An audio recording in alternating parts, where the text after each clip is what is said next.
So I see Dr. Nelson is logged on. And this last session is going to be a live session, pretty much, of us doing a case. There's an awesome software called Full Code Medical Simulations, and I'm going to share my screen in a moment, and we're going to go through a case. Before that, I just want to pause and say, for everyone who's still watching from the morning, thank you all so much for being here. This clearly shows your interest in medicine. And for anybody who wasn't able to watch live, really one more hour, the link to register and to even be able to watch later is going to disappear. That's just how the Zoom platform works. So if you know somebody who's interested in being a physician who wasn't able to make it today, just please share premedexperience.com group chats or to any organizations you're a part of. Encourage them to sign up within the next hour so they can watch this later on and even get credit for it as well. The link is there in this session there. And I'm going to go ahead and share my screen. So Dr. Nelson, Hey, hello. it's good to be back. Good to be back. I've been tuned in the whole day, and first off, you must be tired, Dan. You're really working hard today, so I'm recognizing that. I just am amazed at the quality of every single presentation. It's been phenomenal. Awesome. So this last hour, like I mentioned, is going to be a live case. It's essentially going to be like you're in the emergency room with us. We have Dr. Nelson's an emergency physician, right? I'm a Right. gastroenterology fellow, so maybe not as much of the emergency side, but I was an EMT for a while, so that counts too, right? And so we have a cool case that we're going to pretty much walk through, but we need your help. This whole time, we're going to ask questions nonstop. We need your answers in the chat. We want your thoughts about how to approach this case, what you would do, what we should do next, because this is essentially like a live situation. So we're going to get started with the case, and I'm just going to read it out loud. You guys can all see my screen, right? Yep. Okay. So we have a 32-year-old female, a restrained driver going 40 miles an hour when she was hit head on by another vehicle. She was unable to self-extricate and has severe lower abdominal pain. C collar is placed. Blood pressure on arrival is 70 over 50, and heart rate's 140. She's gotten 1 liter of IV fluids, and a repeat blood pressure is 85 over 65. She's not on any blood thinners and has had no loss of consciousness. So this is what the triage nurse tells you down here. Reports abdominal pain, looks pale, blood pressure is 68 over 49 now, with a heart rate of 145. And you meet this patient in the resuscitation bay. So before we even get started, Dr. Nelson, what are you thinking here, and what should we be doing? Sure. Well, first off, um, over my 20 some years of working in the emergency department, I always had students with me, and it's fun to go through scenarios like this and kind of talk about what's the best approach to this. And as you'll see, there are varying approaches to it. So, what I do might be not what somebody else would do. But when it comes to critical care patients, there are certain things that kind of keep us all doing best practices. So what comes to mind for me right off the bat is those ATLS courses that I've taken over the years, advanced trauma life support courses, which because of adrenaline kicking in these scenarios, they give us algorithms. So starting with that algorithm of the A, B, C, D, E's. Perfect. So we're going to begin, and we're going to need all of your assistance and everybody in the chat. Like, what should we do? Treat this as pretty much like a live case. Let's begin. Okay, so the patient's right here, laying here. We have the information on the left.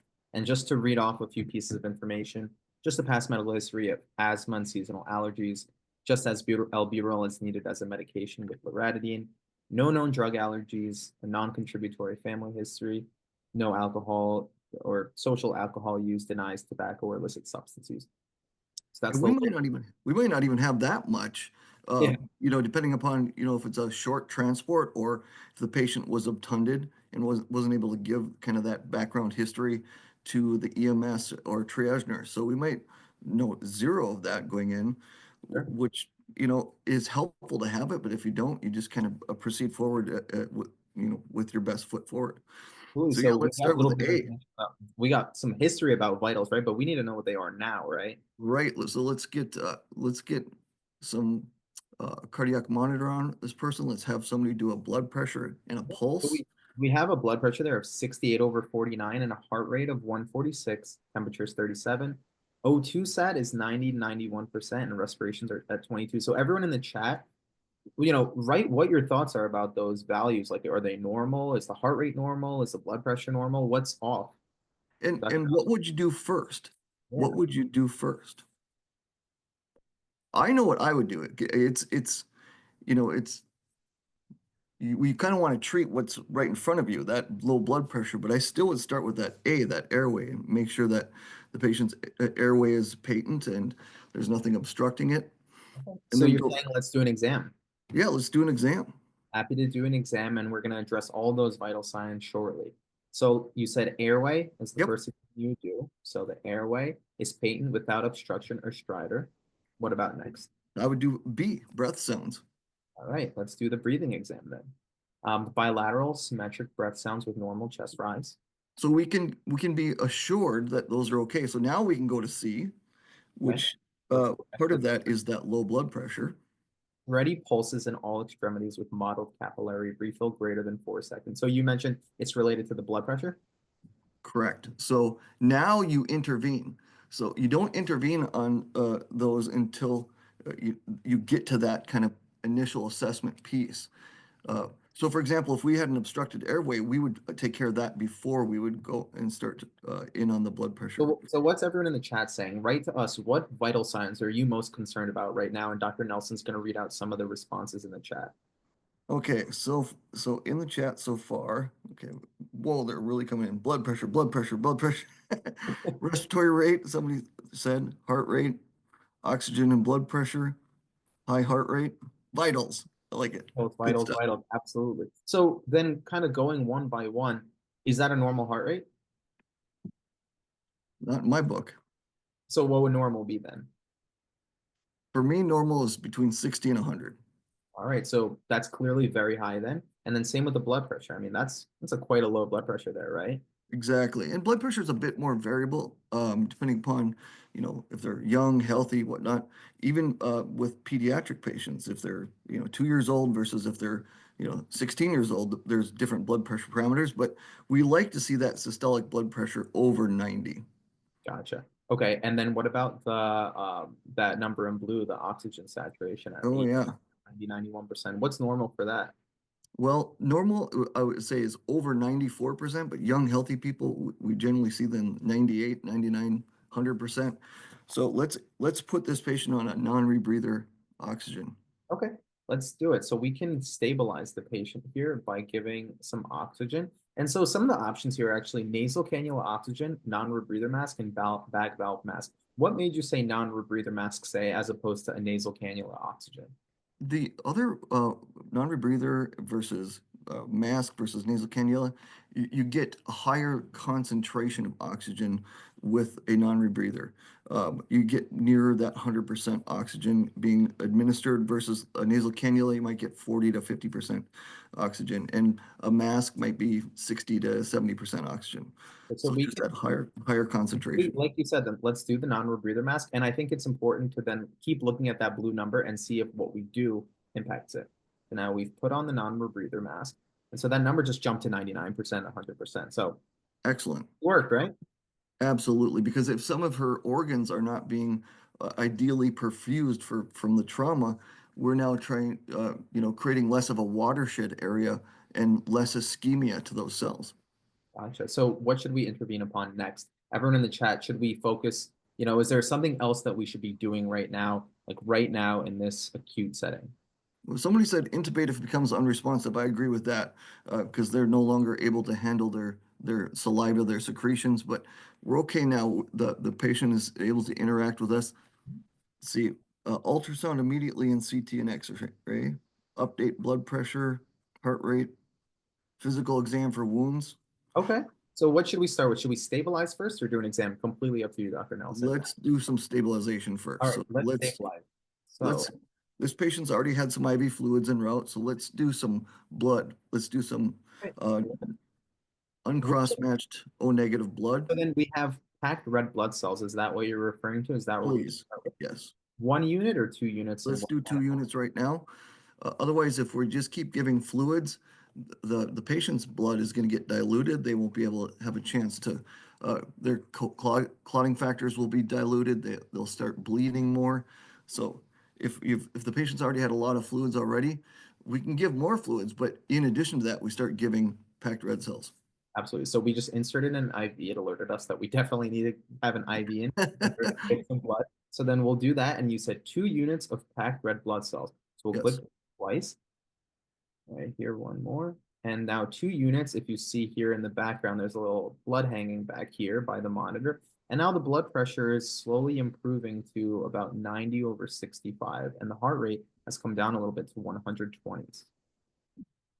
All right, that's good. Things are getting a little better. Not great, but better. absolutely. And I would also continue with the IV fluid infusion. I know they started in route, but I think we have to continue that here for our patient. Okay, so let's see where we can find some more fluids. Maybe we have that here. Resuscitation medications, right? Well, not those. Fluids down here. Okay, there's a lot of different fluid options. There's like Right. So we, infusions, normal saline, boluses. What should we do? And everyone in the chat, what are your thoughts about kind of which fluids to give here? And then Dr. Nelson's going to evaluate. right. Let's see. I should have taken a beta blocker before this presentation. That's good. Perhaps What is it? neosynephrine for a pressor. We don't want to go there yet, so we want to maximize our fluids for saline. Somebody said D5 half normal saline. Mostly people are saying normal saline. I agree with the normal saline. The Okay, D5 is the dextrose is glucose, and we're going to inappropriately raise the blood glucose. So we're going to stick with normal saline, or we could give lactated ringers. Both of them are crystalloid solutions. They're going to stay in the vascular system, and that's what we want it to do to keep that pressure as high as possible. perfect. Should we give a liter? Should we give 500 cc's? Let's give a liter. Yep. Okay, we're gonna give a liter of normal saline then. Let's do that. Let's perform that. Okay, excellent. So we'll see how that blood pressure and that heart rate responds. So now we've done a little bit of stabilization, which is good. But we definitely need more information. So we've done the exam for airway, breathing, and circulation. Are there other exams we should be doing? Yeah, in fact, somebody's concerned that maybe she's pregnant. So, Oh, okay, we're gonna have to get to all of that as well for yeah, we'll sure. have to look into that for sure. Absolutely. Uh, Somebody's saying we better do an abdominal exam and a urine okay. test. Yep. So there's a lot of exams here that we can perform, and we can really go in any order here. But I'm gonna say the exam. You, Dr. Nelson, tell me if you think we should do it or not. This is Sure. Yes. all right. Let's see. Pupils equal and reactive. Patient moves all extremities. No sensory deficits. Exposure exam. Yes. Okay. There's the patient gets fully undressed. There's no obvious deformities, but there is significant bruising of the right flank. Okay. Okay, so that's important to know. What about Noted. head, ears, eyes, nose, throat? Absolutely. All right. So conjunctival pallor. What does that mean, conjunctival pallor, Dr. Nelson? It means that our conjunctiva is the skin inside of our eyelids, and it normally is nice and pink. But if you have anemia or acute bleeding, it's going to look whitish or pale. Gotcha. And then also there's an abrasion to the left cheek without deformity or bruising. Normal cephalic, pupils equal, round, reactive to light, PERRL here. And then extraocular movements of the eyes are intact and the oropharynx is clear. Okay, what next? I would carefully take off the C-collar and palpate the neck, kind of Okay. going just down. Here. Mild tenderness to palpation of lateral aspects of the neck bilaterally, no masses, trachea. Is midline, no C-spine tenderness. Okay, so that tenderness of the the lateral aspects of the neck bilaterally, what is that Sure. called? It implies that there's some muscular tenderness, but um, I want to see in the chat if people think we should keep that cervical collar on and keep C-spine precautions, or if we can take that, you know, big bulky plastic C-collar off. Keep C-spine. Yes, keep C-spine. Good, very good. I agree with you. Because there's a distracting injury, the patient isn't able to attend to that exam as well as we want them to, so we want to keep them in C-spine precaution. Really good point. And so there's now the cardiovascular exam that we can perform, Yep, which shows tachycardia, or just a fast heart rate with a regular rhythm, no murmurs, rubs, or gallops. And then should we do the pulmonary exam? yep, Pulmonary exam shows tachypnea. There's crackles to the mid-lung fields bilaterally. Otherwise, the lungs are cleared auscultation, no retractions, wheezes, bronchi, or rales. So what does that tachypnea and those crackles mean? We can ask in the chat first and see what do Yeah, crackles to the mid lungs mean? What does tachypnea mean? just to give additional information, crackles, it sounds like Rice Krispies, that cereal when it put milk on it, popping when you're listening to the lungs. What are we seeing in the chat here about Fluid in the lung, fast breathing, fluid in the lungs. What fluid?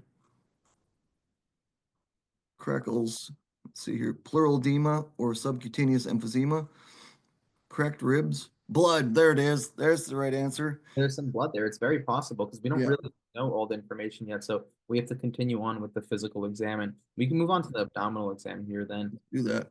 which says severe tenderness to palpation of the lower abdomen with voluntary guarding but no rigidity. The abdomen's otherwise soft.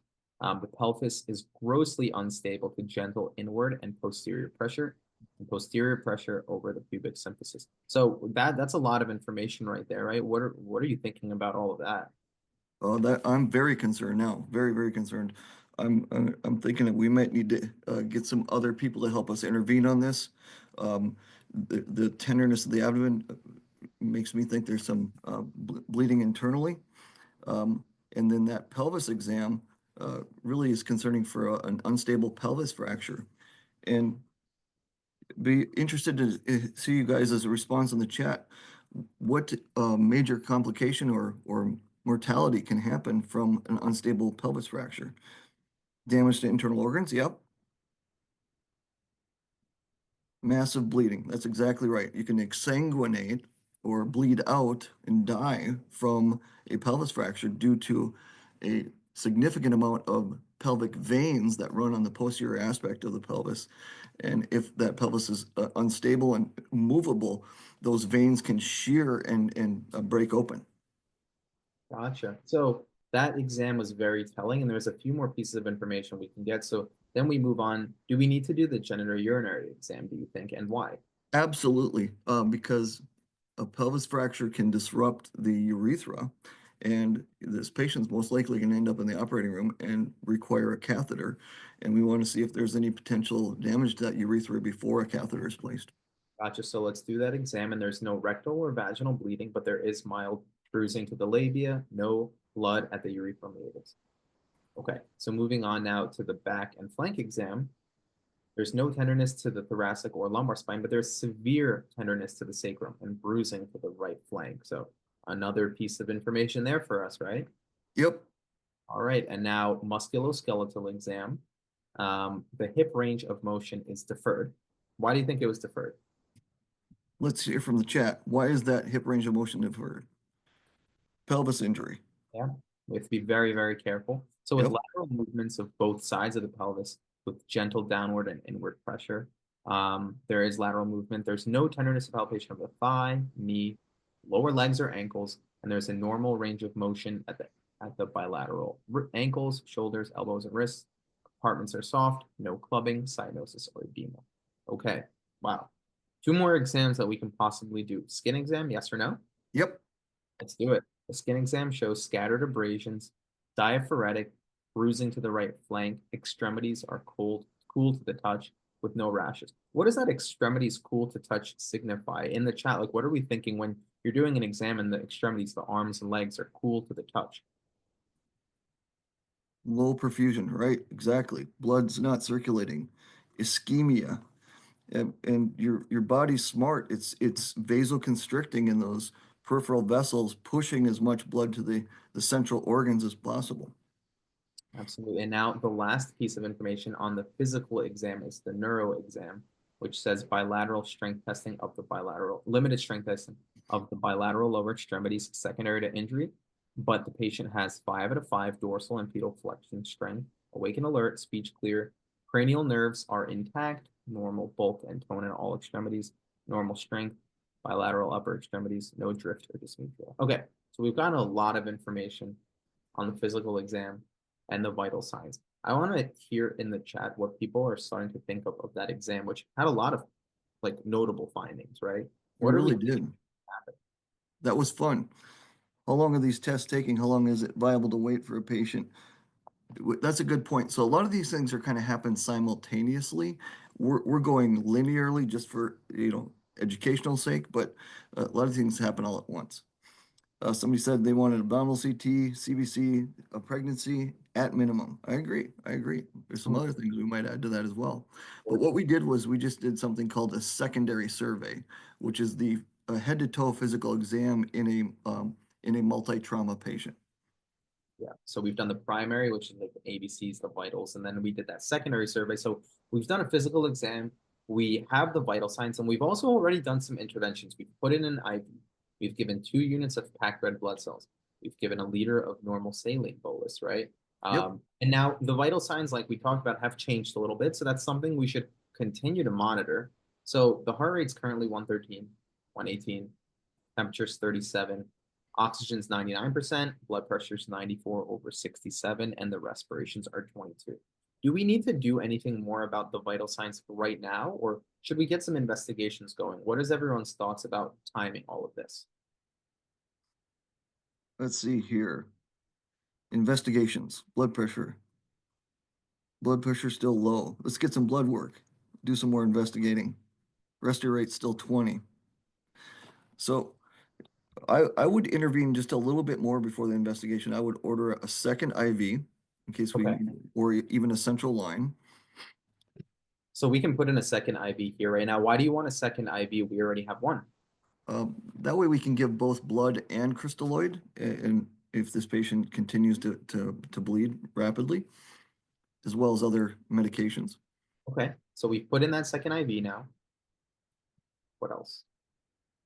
So we have a non-rebreather on, we have 2 IVs in, we have blood going, we have fluids going. We don't want pressors. Somebody had mentioned pressors earlier to try to bring the blood pressure up more because that's actually going to make the bleeding worse. It's going to kind of push the blood out through those broken veins. So we want to continue with our fluids and our blood as far as blood pressure management. Um, I would say we start investigating. All right, let's start investigating then. We've given a couple of units of blood, we've given some fluids, we have the IVs in. We're going to watch the vitals carefully this whole time in case anything changes because it's a live case, right? Like it's happening as we're doing these investigations so we can keep real-time monitoring going. But let's investigate. So the ways that we can investigate here in the system are through bedside tests, through lab work, and through imaging.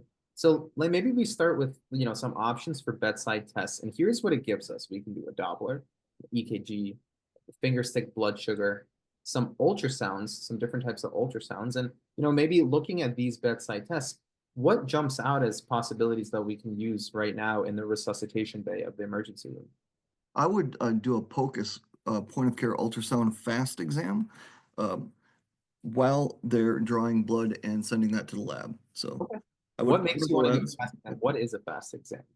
Fast exams stands for focused abdominal sonographic trauma exam. And it's an exam looking for internal bleeding of the abdomen and pelvis in blunt trauma. Okay, so we know this patient went through a trauma, so sounds like a pretty reasonable test, and we'll do everything individually now, just as we're working through the case. But let's order this ultrasound, this fast exam, and see what the results show. And there's There's some good stuff in the chat too. One person asked what a pressor is, and the pressor is a medication that elevates your blood pressure by causing your arterioles to vasoconstrict. Somebody else said an EKG. I think that's an excellent idea at some point. And some others uh, talking about doing an ultrasound. Okay. Okay. So we did the ultrasound, the FAST exam, and there's no stripe in the bilateral upper quadrants, no pericardial effusion or fluid behind the bladder, and bilateral lung sliding is present. What's bilateral lung sliding? Why do they mention that? So bilateral lung sliding is a pretty minute finding on a ultrasound of the lungs that implies that there's no pneumothorax or collapse of the lungs versus there still could be hemothorax or bleeding within the lungs, but there's no collapse or pneumothorax.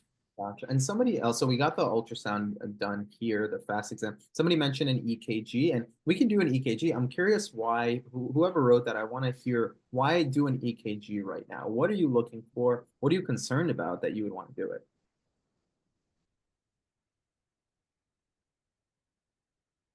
Let's see, no response yet. I can tell you what I would be concerned about. Mhm. We have some indications that there's some chest trauma, there's some abnormal lung sounds, there's tachypnea or fast breathing. There could easily be a cardiac injury, a cardiac contusion, which would then cause some abnormalities on the ECG.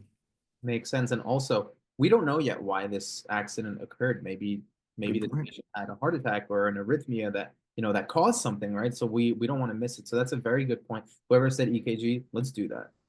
So EKG. EKG is done. Let's take a look. Okay, what do we have here?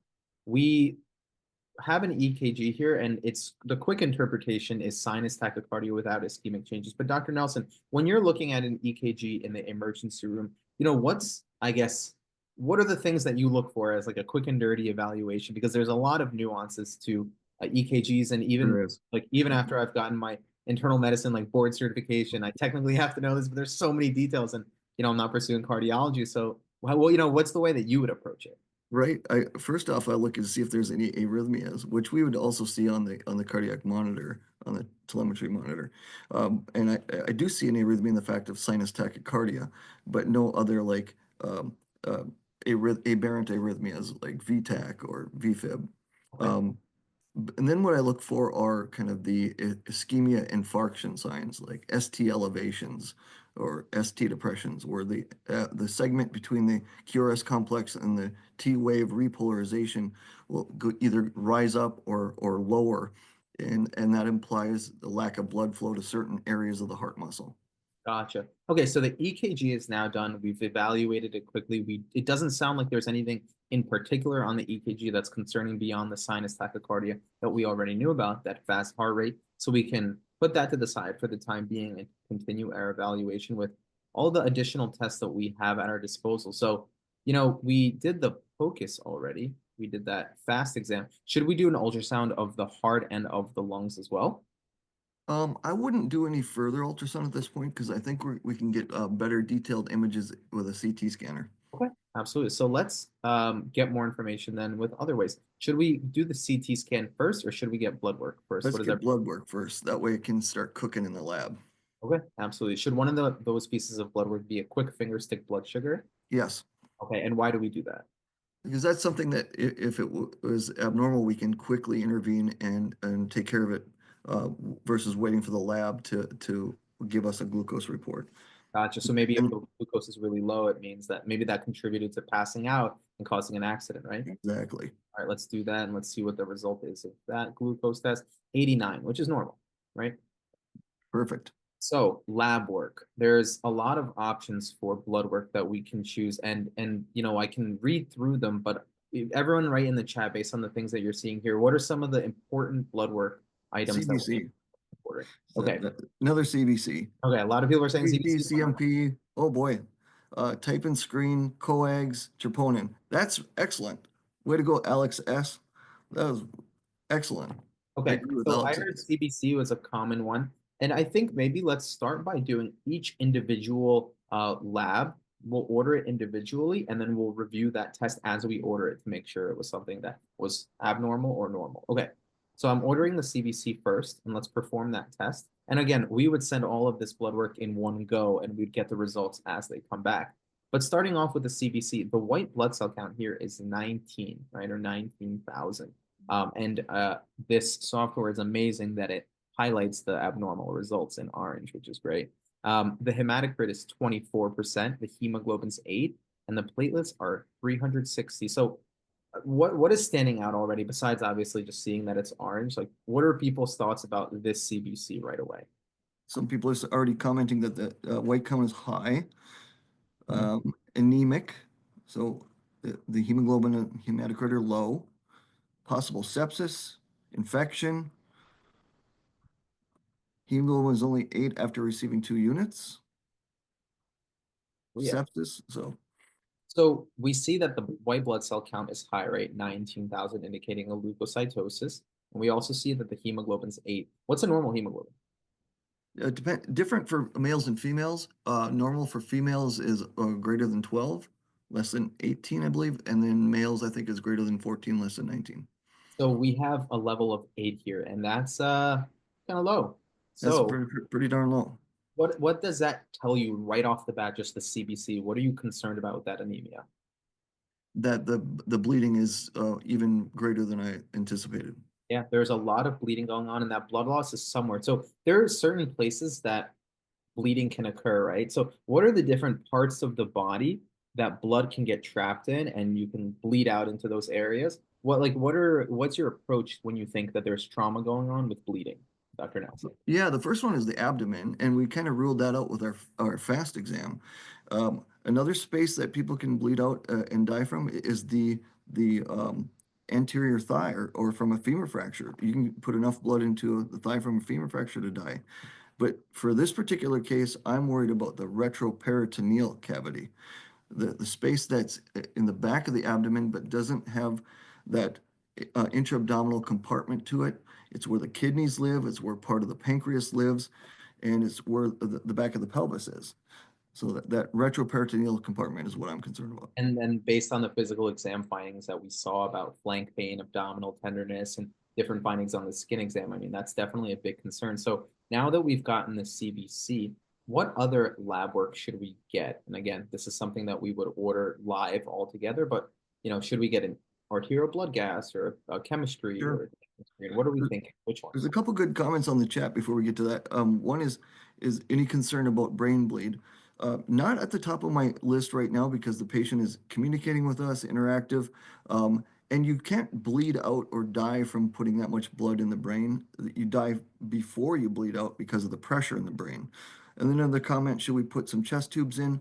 Um, uh, in this case, it's probably more just blood within the lung tissue, what we call pulmonary contusions, and not a pneumothorax because we saw that normal sliding on the ultrasound. So, not those two things I'm not concerned about. Gotcha. As far as your question, Dr. Katz, I would do a chemistry panel, uh, and I would do a full chemistry, not a basic chemistry, because I want to get the liver transaminases. Order the liver function tests as Yep. well with this Chem 7, the basic chemistry here as well. And then while we're at it too, let's get all of the other pieces of blood work that we were thinking about earlier. Do we need an arterial blood gas? Yes or no? I'm not. Yeah, you could. I wouldn't do it at this point in time. What about I would probably type and screen though? definitely type and screen. Okay, what are we looking for on the type and screen? What does that mean? So it gives us the ability to give type specific blood, which there's less chance of having a transfusion reaction to that. But initially, we're going to give type non-specific, which is O negative blood, until we know that type and screen. Gotcha. So that's just a few pieces of blood work that we can order. I'm going to order them right now, and then we'll return back to the additional pieces of blood work as well and kind of make sure we're hitting on all of our points here. So People are let's saying, cool, they want coags and a pregnancy. We will definitely get to them. We will definitely get to them, I promise. So we see that the type and screen returns as O positive. So that tells us a little bit of information about the type of blood that we can give this patient, right?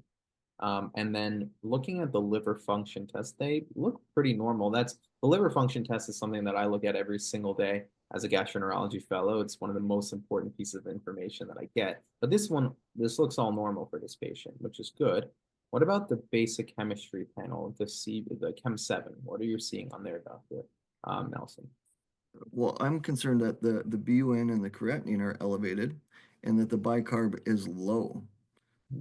Okay, what does everyone think in the chat? What are our thoughts about that creatinine being high and that BUN being um, there? Kidney injury? Question mark. Bad kidney? Kidney might be. Oh, there we go. Acute kidney injury, possibly hypoperfusion. Alex S., you are on fire today. I'm impressed. All right. Kidneys affected for sure.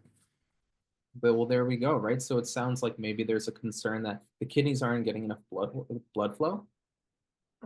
Exactly. I mean, normally they get roughly 20% of perfusion of every heartbeat, and if you steal some of that from them, then they start to die off pretty quickly. Acute kidney injury.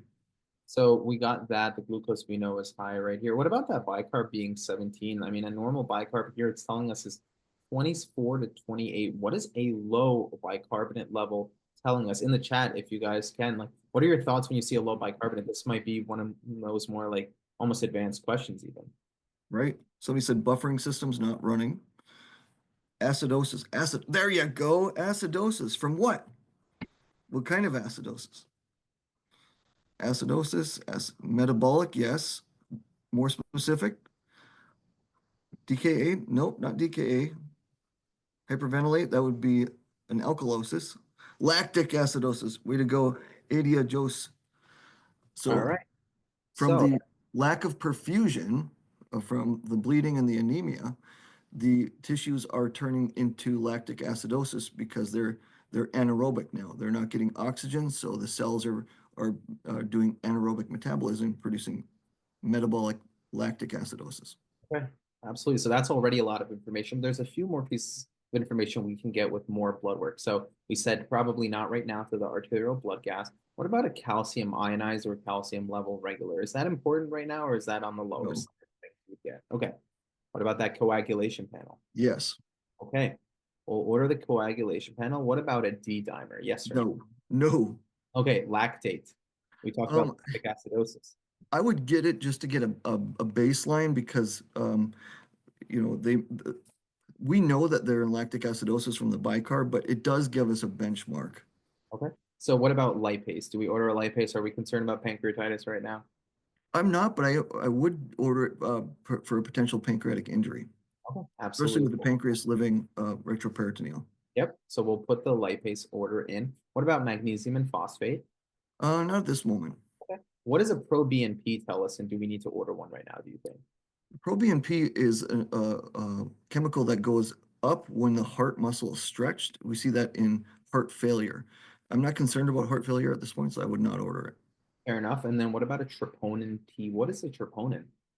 A troponin is a specific protein that is in heart muscle, and I would order that because there's a potential for heart muscle injury. Interesting. Awesome. And then what about a urinalysis? Do we need Absolutely.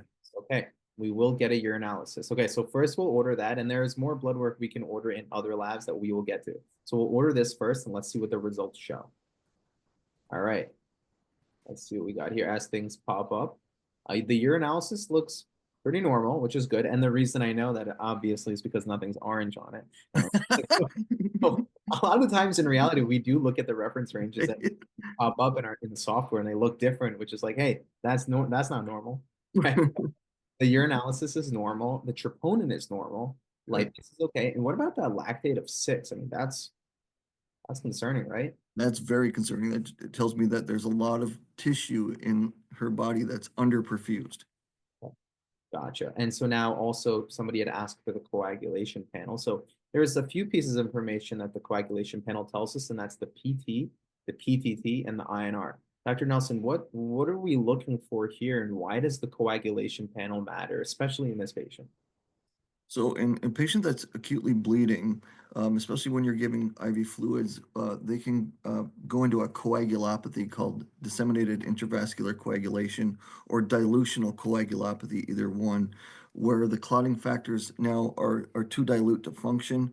And that PT-PTT is just measuring the two different arms of the clotting cascade, the direct and indirect arms of that coagulation cascade.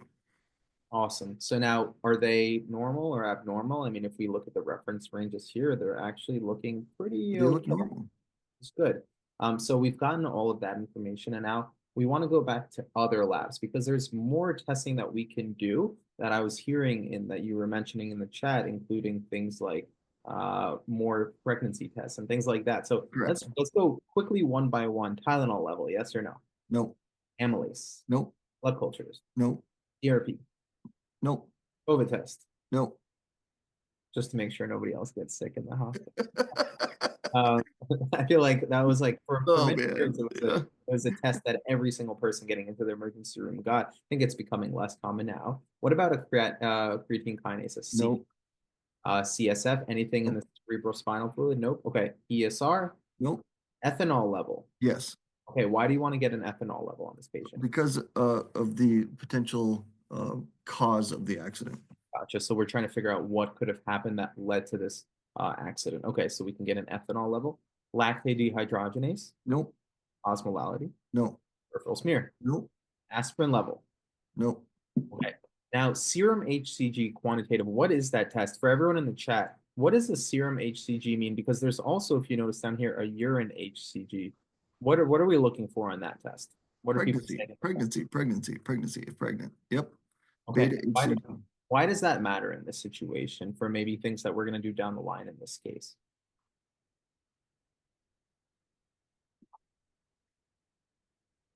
Well, with a potential pregnancy or not, yeah, the radiology, the potential for giving X-rays and CTs could harm the pregnancy. Medications could harm the pregnancy. Really good answers in the chat. Very good Awesome. job, So, Jared. so we have the option of doing a serum HCG with the blood work or a urine HCG. Is there any particular preference or either one works? Either one works for me. I would order it on whatever fluid I got first. Okay. So if the was drawn first, I would order a serum. If the urine was obtained, a lot of times you don't get a urine right away. So I will often order it on serum just because it comes back faster. So we'll order that. Do we need a thyroid stimulating hormone, No, TSH? Uric acid, nope, urine culture, nope, and because we did the serum HCG, we don't need to do the urine nope. HCG. What about the urine tox screen? I would for the same reason as the ethanol. Okay, so let's perform all of those tests now. So the ethanol level is 0. The serum HCG is negative, so not currently pregnant, and also the urine tox screen looks all negative as well. Okay, so now we've done a lot of blood work, and I think that before we even move on to any imaging tests, we should start to think about, what can we, first of all, do we need to stabilize this patient still, going back to that? And then what else are we thinking? So in terms of stabilization, right, looking at the monitor again, we have a blood pressure of 94/67, heart rate of 116, O2 sat of 100%, respirations at 22, temperature is 37. What are we thinking about all of that right now? Well, for me, I would say this patient is stable enough to get imaging, to go into the CT scanner. And then I would also start getting in my consultants. Gotcha. Okay, so I want us to, like you said, get more tests, the CT scanner, and things like that. But I think one thing that we might be forgetting is that this patient who's laying in front of us just went through an accident and might be in a lot of pain. And maybe she's not saying it Oh, right yeah. now, but what should we do to help her out while we're getting all of this testing? Sedation, pain medication. Let's give some pain medication. Okay. We can also So yeah, talk to this patient too, right? yeah, absolutely. In this situation, so what's really cool about this software is that we can do kind of AI discussions with certain patients. In this one, because it's more of a trauma situation, we don't do that. We're not having as much of the direct conversation. But, you guys mentioned some pain medication. So what can we give? What are some options for pain medication in an emergency room? There's a whole host of options here. People are saying morphine, narcotics. There's a question, is the blood pressure too low for pain medication? One patient said hydrocodone and acetaminophen. I would not give that because they might go to the operating room, so we want to keep nothing in their stomach. Uh, Ketamine, morphine.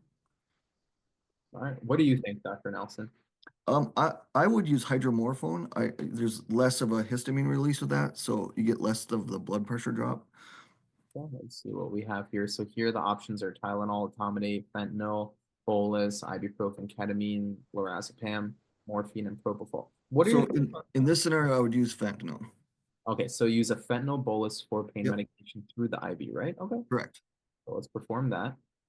All right, so the fentanyl bolus was given. Now, we're going to go get that CT scan. I promise we will get there. But we have to think of why we're doing it and what tests we want to get, right? So there's a whole option here on the left side for a differential diagnosis. And this case here, it says, has 3 correct diagnoses. So let's pick some options of what could be going on right now, what systems we should look into, and what possible diagnoses are for what's happening, which will confirm or kind of rule out with our further tests. Yeah, put in the chat what you think Yeah, those what are diagnoses some of will. the diagnoses that we should think about? Pelvis fracture, sepsis, um, see, GI, cardio, blood pressure just went down. Good call. So I heard Internal step. bleeding, pelvis fracture. I heard sepsis. renal pelvis injury, So I heard sepsis, so we'll add that. Then I acute heard, kidney injury, let's see, acute kidney injury. We're gonna find all of these. Uh, hypovolemic shock, so I heard pelvic fracture. We'll add that. Okay. About let's see what other options we have here. do they have under trauma vasculars or hypovolemic shock? May very well be trauma vascular is their shock. This is our options here with aneurysms, dissections, lacerations. Retroperitoneal hemorrhage is There on. we go. Can Yeah, that's a good we one. add that? Do you think that's relevant here? Oh, yes. All right, we'll add that as a possible option based on what you were talking about earlier. Hemothorax or liver laceration, is that on our No. differential? No, not right now. Okay. And then let's see if there's anything else we should consider here. Pulmonary contusion, maybe? We can definitely do that. Pulmonary contusion, we'll add that. I want to make sure we're not missing anything. Let's see here. Renal, this is not right now what's going on. Pulmonary thoracic, right? Let's see if we have anything here. Pneumonia, pulmonary hypertension, acute chest syndrome. Doesn't sound like any of those, No. right? I think we have a good amount of them done. There's this musculoskeletal orthopedic section where we already talked about a pelvic fracture, maybe an open fracture. I don't know Open fracture. open, but Yeah. we can add it on the list. Just because we want to be broad when we create a differential diagnosis. We don't want to miss things. We say looking back, oh, we should have thought about that actually. Yeah. Think of everything and then rule things out, then potentially miss a really important piece of the puzzle. So now we've gotten a lot of items on our differential diagnosis, and Oh, acute kidney injury, somebody said. I don't think that was an option to put there. Okay, got it. But Yep. that's probably what's going on. So Yep. while we're going to get the test, someone mentioned the blood pressure is dropping a little bit, right?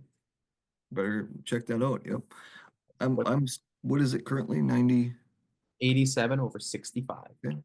So we could give some more fluids and blood. Should we give blood or fluids or both? Both.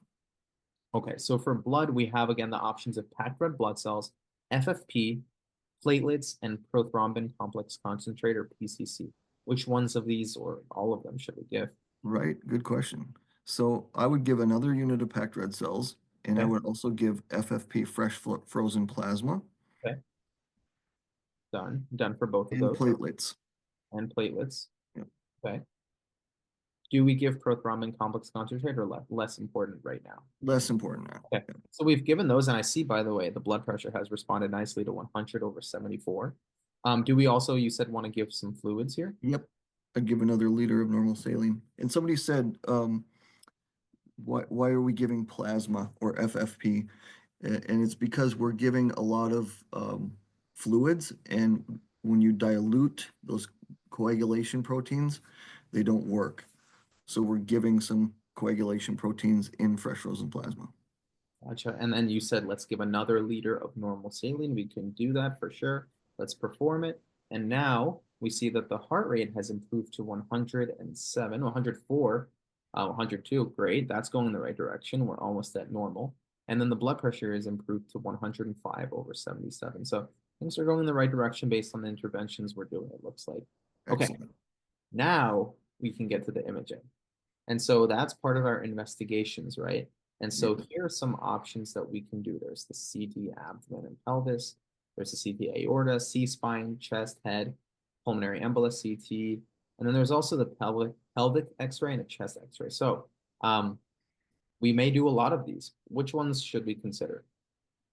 Realistically, what would happen is I would do a chest X-ray and a pelvis X-ray in the room where they would bring the portable there. Well, let's start with those. That's totally reasonable. Let's do a chest X-ray and let's do an X-ray of the pelvis. So the chest X-ray here shows normal lung fields, no evidence of edema or infiltrate. And because it's normal, I think we can move on from this right now. That's good to note. And then for the pelvic X-ray, the pelvic X-ray shows widening of the pubic symphysis, approximately 4 centimeters, diastasis of the right sacroiliac joint, a question of a possible sacroiliac dislocation, which can be further characterized by a CT of the pelvis. So, I mean, that's a very notable finding, right? Correct. Yes. That's that diastasis of the of that joint is of the right sacroiliac joint really puts that shear stress on those pelvic veins.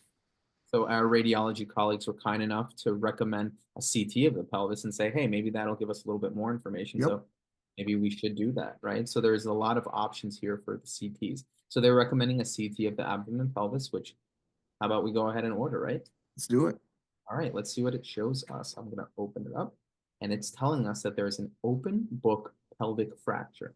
There's also retroperitoneal fluid collection to the right flank, no visible solid or visceral organ injury. So, what's everyone thinking about that? Because, I mean, that's a very, very significant finding, right? What are we thinking in the chat? So we have a thank you for this interesting consult. Appreciate that. This is fun. Needs the OR, ortho consultation.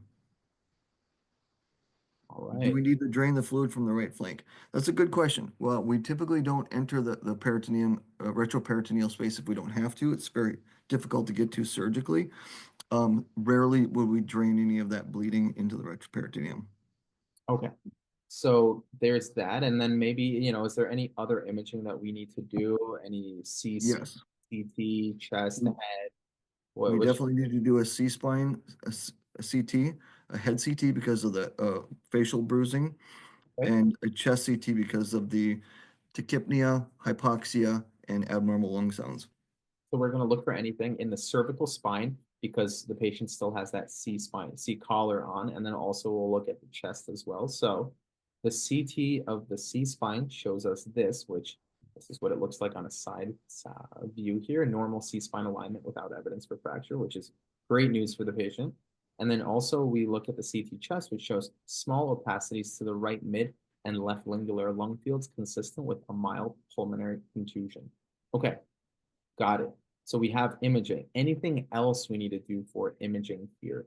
CT aorta or CT I would head? do a CT head. Why is that? Because of the mechanism of injury and the bruising on the face, uh, you don't want to take somebody to the operating room to fix a broken pelvis. If they have a bleed in the brain, you might have to delay that reduction fixation. All right. I think that's totally reasonable. Let's do it here. The CT of the head shows this view right here, which is normal without evidence of mass or hemorrhage. Okay, excellent here. So that's done there. And last thing here is there's the CT pulmonary embolus option. There's CT head and neck option. So Well, there's a lot of different ways to possibly work this up. We've gotten a lot of blood work now. We've gotten imaging finding. We've gotten, we've done some tests and we've intervened to try to help this patient out in the resuscitation bay of the emergency room, right? But now the question becomes, what do we do next? right. What do you guys want to do? Somebody asked, will these test choices be available in real life, or will you have to memorize them by heart before? Well, you get pretty comfortable with them because you use them every day, so they become second nature. But good question. Is the patient still awake? Do we need to talk to family? Yes, we need to talk to the family. We need to continue to maintain communication with the patient the whole time we're resuscitating. And yes, they're still awake. Okay. Send to the operating room. All right. So somebody's saying send to the operating room. So to do that, though, you can't just send them off, right? You need to talk to the people who are responsible for that. So what's something we can do? Ortho referral, it says. Okay. So let's consult ortho first. And we're doing that because of specifically the pelvic fracture, right? Yep. And Okay. I would also consult a trauma surgeon because they're going to kind of manage the whole patient. So ortho says, I am on my way down. She will need external fixation, ideally in the operating room. Please prepare her for the OR. And then you mentioned also consult of a general or trauma surgeon, right? Yep. So let's do that. And they're saying, I'm on my way down. She sounds like she was going to need pre-peritoneal pelvic packing, ideally in the operating room. Please prepare her for the OR.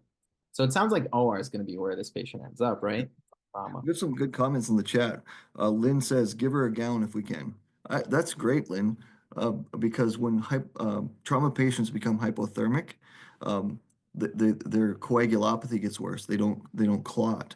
So also just because of being sensitive, right? Being attuned to the patient's, um, you know, not Absolutely. like exposing them inappropriately is what I'm trying to say. Warm blankets, exactly. Um, Tranexamic acid, Abigail. Wow, right from the battlefields we're going. Fair enough. So there's a lot of good thoughts in the chat, right, about all of this. And so now the case asks essentially this. First of all, what's the next step for this patient? And we talked about it a little bit already, right? Is it the surgical ICU? Is the medical ICU, operating room, or telemetry floor? So I think we could all agree prep for the operating room, right? Right. Yep. And then we can select 3 diagnoses about this. What do we want to select? I mean, we picked 5 solid options. What are the 3 final diagnoses? And I think everyone should just be writing in what we should select. You let us know what the diagnoses are. Pelvic fracture. Okay. See, lots of pelvic fracture. PF, that's pelvic fracture. Pulmonary contusion, retroperitoneal hemorrhage. All right. I think those are excellent options. And I'm gonna go ahead then and hand it off to the next team. And I think, I'll click that here and it says, we're gonna prep for the OR with a pelvic fracture, pulmonary contusion, and RP hemorrhage. Are we sure? Is there anything else we need to do? Hang on, or just finish? And I think we could be settled that we're gonna finish, and it's gonna give us a score. And I want to warn you that we might not get 100%. Actually, I doubt we're gonna get 100% because there's no 100% perfect way to do this. But let's see what it tells us how we did, and then we'll just be done with the case. Okay. 95.2. Okay, that's an A. That's an A. I'll take That's it. a solid A. I will definitely take that. We got the 3 diagnoses and we got the disposition right. The only Woohoo. thing we missed on is let's see what it says. Oh, so they say that a normal saline leader was harmful here extra because the patients lost a large amount of blood and maybe they want us to focus on the blood, but we did, and that's okay. We did pretty well. So I'm gonna remove my screen share here now. I'm gonna stop my share and we're gonna go back into the Zoom here. All right, you guys, Good job, everybody. awesome. Team effort. Yeah, that was definitely a team effort. It takes a lot of people in an emergency room and in a hospital to get all of this done, right? From the time EMS arrives on scene and brings the patient to the emergency room and all of the people who interact with that person on the way. There's so many steps involved, right? So kudos to all of you for helping out. Dr. Nelson, what are your thoughts about this case? This is everyday bread and butter, real world emergency medicine. So if that was fun for you, consider that as your future career. Yeah, absolutely. Dr. Nelson, thank you so much for that session. And we're finishing up for the day. We have a couple of minutes left. So, Dr. Nelson, you're welcome to log off. And Thank you. I want to thank all of you for being here today. It was a 7-hour marathon, like it always is. Like you guys have heard all day that this whole process is from starting as a pre-med to becoming a physician and practicing, doing cases like that. It is a long journey. The fact that you're all here today, I mean, it just speaks to how committed you are to this. And I want to let you know that, if you want to become a physician, you can do it. You heard from the deans today. You heard from the current medical students. You've heard from a lot of different physicians that, this is, we need more doctors. We need people who, like you, who are interested in this and who are committed. And the fact that you're spending time on your Saturday watching this is, that it speaks volumes to your future potential as a physician. And this has all been recorded throughout the day. It's going to be sent to your emails by Monday. I hope you all enjoyed it. And remember, you can watch this later on. You'll get credit for, of course, the time you spent watching all of this.